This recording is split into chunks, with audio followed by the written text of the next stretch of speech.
you. How do you do, ladies and gentlemen? This is Orson Welles. I'm speaking for the Mercury Theater, and what follows is supposed to advertise our first motion picture. Citizen Kane is the title, and we hope it can correctly be called a coming attraction. It's certainly coming to this theater, and I think our Mercury actors make it an attraction. I'd like you to meet them. Speaking of attractions, well, the chorus girls are certainly an attraction, but frankly, ladies and gentlemen, we're just showing you the chorus girls for purposes of ballyhoo. It's pretty nice ballyhoo.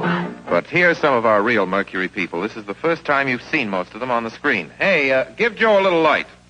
Thanks. Now smile for the folks, Joe. Smile. Joseph Cotton, ladies and gentlemen. That's it.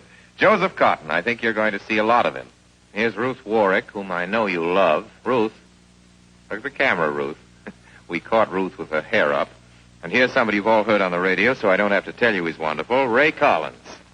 Dorothy Commongore is a name I'm going to repeat. Dorothy Commongore. I won't have to repeat it much longer. You'll be repeating it. And here's George Coulouris, who's a grand actor. I'll say that name again. George Coulouris.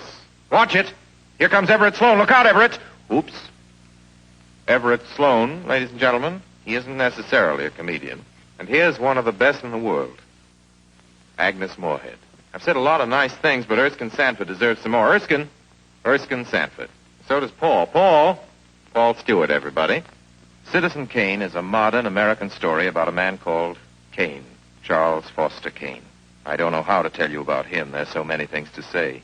I'll turn you over instead to the characters in the picture. As you'll see, they feel very strongly on the subject. Charles Foster Kane is... Sure, he started the war.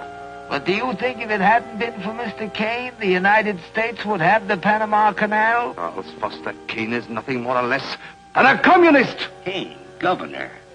Listen, when the voters of this state and Mrs. Kane learn what I found out about Mr. Kane and a certain little blondie named Susan Alexander, he couldn't be elected dog catcher. I'm going to skin Mr. Charles Foster Kane alive. I'm going to marry him next week at the White House. Emily, I hear you've been stepping out with Charlie Kane.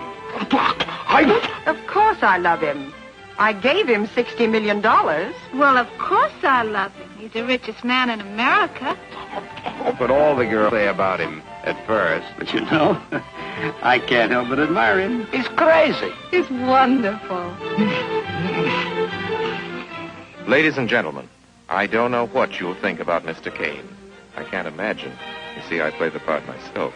Well, Kane is a hero and a scoundrel, a no-account and a swell guy, a great lover, a great American citizen, and a dirty dog. It depends on who's talking about him. What's the real truth about Charles Foster Kane? I wish you'd come to this theater when Citizen Kane plays here and decide for yourself.